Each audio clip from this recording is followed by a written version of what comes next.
Положение. Топката е изпратена в наказателното поле, изстрел с глава. И в 23-та минута Лудогорец открива резултата. Най-съобразителен в тази ситуация е централния напад. Тя може да бъде увеличена. Руан Круз стреля по диагонала. Превъзходно изпълнение, с което бразилеца си заслужи аплодисментите на част от своите съотборници, сред които конкурента му за титуларно място Кват Водуа.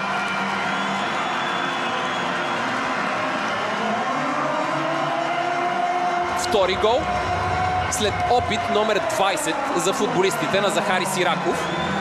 Българина, който стреля, страхотно изпълнение, след това добавка. И трети гол за Лудогорец. Даване в наказателното поле, игра с глава, 4-0. Втори гол за Дини Шалмейда в тази среща.